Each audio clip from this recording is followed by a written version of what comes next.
Hello everyone, welcome back to my channel. কেমন আছেন সবাই? আজকে দেখাবো এই যে কুশি কাটার ছোট্ট পাতা বানানো, কীভাবে এই পাতাগুলো বানাতে পারেন। এই পাতাগুলো বিভিন্ন ফুলের সাথে জামার মধ্যে দিতে পারেন, দেখতে খুবই ভালো লাগে। গোলাপ ফুলের সাথে দিতে পারেন, যে কোনো ফুলের সাথে পাতা দিতে পারেন, দুইটা করে, অনেক ভালো লাগে। আজকে আমি এটাই দেখাবো কীভাবে এই ছোট্ট পাতাটা বানাবেন।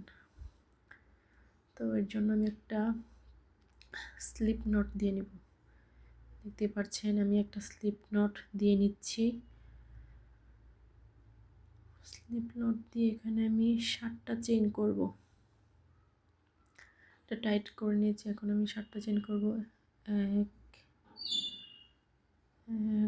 2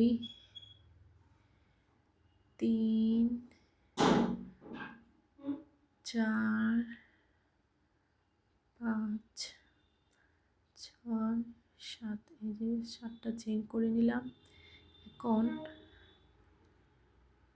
1 নাম্বার চেইন বাদ দিয়ে 2 নাম্বার চেইনে একটা স্লিপ স্টিচ করে নেব। যে 2 নাম্বার চেইন, 1 নাম্বার চেইনে বাদ দিয়ে 2 নাম্বার চেইনে স্লিপ স্টিচ করে নেব। এই যে ঢুকিয়ে নিলাম, সুতাটা এনে একসাথে দুইটা ঢুকিয়ে দেব। এই যে দেখতে পাচ্ছেন। এখন আমি এখানে পরের ঘরে একটা হাফ ডাবল ক্রোশেট করব। এই যে 3টা লুপ থাকবে, 3টা লুপ একসাথে বের করে দেব। তার পরবর্তী ঘরে আমি ডাবল ক্রোশেট করব।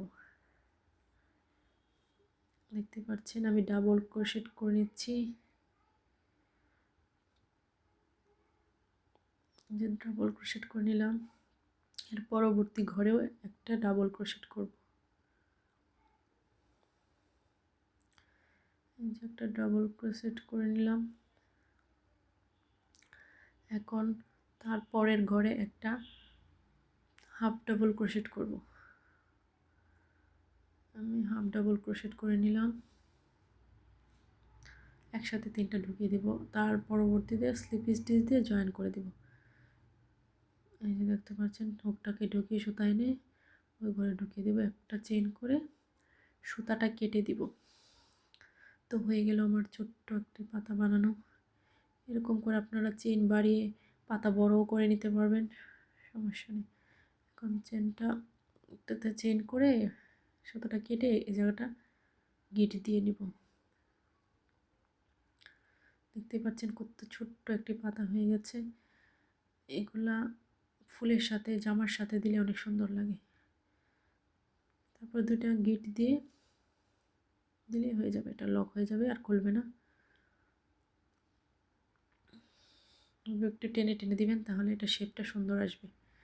এটা আমি সামারিয়ান সুতা দিয়ে বানিয়েছি, মিডিয়াম থিকনেস দিয়ে। এই যে আমি 4টি পাতা বানিয়ে নিয়েছি। 4টি পাতা বানিয়ে নিলাম। এই পাতাগুলো একসাথে ধরতেও দেখতে কত সুন্দর লাগছে, একটা গাছের মতো দেখা যাচ্ছে।